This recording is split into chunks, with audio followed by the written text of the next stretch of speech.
Fiberglass is always a good option. The better days, the guys that are, maybe taking a proper surf trip and getting barreled on a twin fin, that's where this thing's really going to come into play. How's it, everybody? This is Dave from Hawaiian South Shore, and we're with the man at Futures. How's it going? I'm Taylor. I'm with Futures, and today we're going to talk about the Reverse Twin. We're doing these in fiberglass. So we got the Rasta Reverse Twin. We originally released this in alpha, and now we're doing it in fiberglass. So have two different versions of the fin. All the feedback we've been getting from the early protos to the alpha construction within this template's all been super positive. So yeah, some of the key features here, there's a lot going on with the fin. So to take a step back, we have the Vector 3.2 thrusters in alpha and now in black sticks. What the 3.2 is added cant and added toe of the existing fin. So what we're doing with the reverse versions in the twin fins, so we'll start with the cant of the fin. Starts at 4 degrees, added 3 degrees of cant, goes to 7 in the tip. So what that does is it loosens the setup quite a bit, rail to rail. So the 2 in the Vector 3.2 is the toe.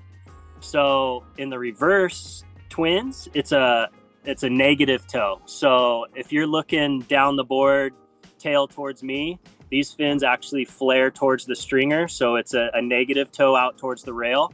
What that does is it adds more grip and like a connected feel. So what we're doing with the reverse version of the 3.2 is we're playing on either side of the fence with loosening the set in regards to the added cant, and then tightening it up with the reverse toe.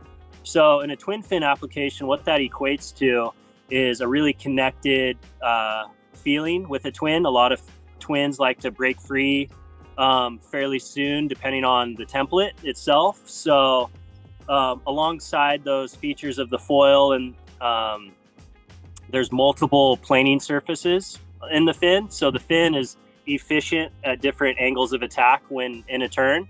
So the general high level consensus on putting this in a twin fin is being able to push a twin fin in bigger surf, harder than a normal twin fin application for kind of small average days. So these fins really excel in performance oriented twin fin shapes. This is the Rasta template here in that. So the Rastas, we'll just go over the Rastas. Yeah. So the Rastas, they're a 2+1. Correct. Right? Comes with a little center fin back. Yeah. So the difference between this Rasta and then the Rasta that we have now, the template, is it the same as the rake and everything? The same up until the chop tip. So Okay. that's the Scimitar tip. So what that does is it loosens the set a little bit too, because this also has a full, I don't know if you can see it really in the light, but there's a full vector foil, which also adds a lot of grip and like a solid engaged feel. So we're like I said earlier, we're playing on either side of the fence of like being able to have grip and predictability in a twin fin and better surf, as well as still allowing it to be free and loose in like a normal twin fin can feel. Okay. So what is the vector fin? So for people that are watching this, they don't know what it is. Vector is the inside foil on the fin. It goes from the base through the tip. It's a concave in the fin. And what that does is it helps with water attachment and creates more lift. It makes the fin more efficient. Yeah. And then, so this thing has, when it's sitting on the board, it'll have, you say, the first degree is what? The base angle is 4 degrees. Most twins are at 4. So then the added 3 goes to 7. Just in the tip of the fin. Yeah. By the way, I love that fin. What's that? I'd love that fin because I usually ride the 2+1 Rasta fins. Okay. And then when the surf is small, I take out the T1s. Okay. And then when it gets a little bit better, or if it's choppy and stuff like that, I like to take out the Rasta. Nice. Then I rode those Rastas. Okay. Man, my board just, I mean, like totally woke up.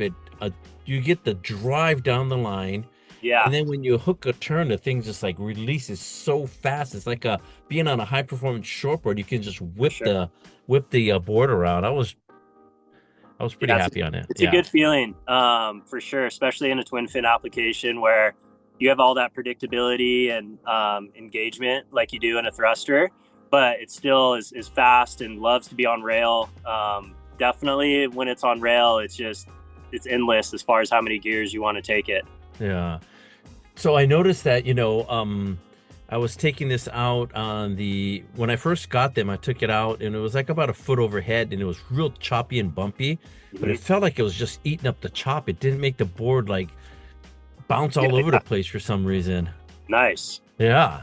Very cool. What board were you riding that in? I was riding it on the FireWire Great White.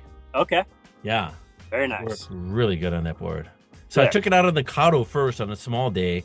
And then waves came in. I go, I'm going to try this on the Great White. Man, it worked really good. So I was stoked. Really woke it up. Yeah. So Nice. why did you guys go with so you have it in the Alpha series, which is more of the plastic feeling, and then you have it in the fiberglass. Why did you guys go with fiberglass and not like honeycomb? So with glass, with Alpha, the flex pattern is really similar to honeycomb. And it's at a good price point. It's an air infused carbon fiber that's molded. So we did it in a glass just to offer it kind of on the other end of the ride number spectrum. And also like it maximizes the wave height of which you want to take it. Fiberglass is definitely at the low end of the ride number. So when waves have power and push, fiberglass is always a good option. So we're kind of put it on the other end of the scale where the Alpha, it's got the good price point. And then you got the glass for the better surfer, the better days, the guys that are, maybe taking a proper surf trip and getting barreled on a twin fin. That's where this thing's really going to come into play. Good for guys that are a little bit heavier too, like 190 and above, huh? Yeah.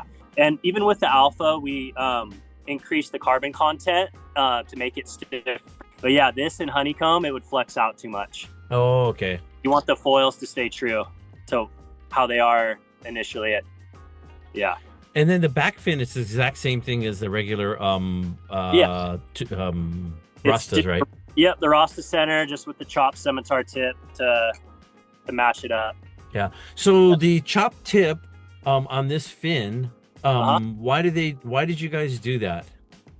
Because there's already a lot of grip with the reverse toe and the vector foil in it.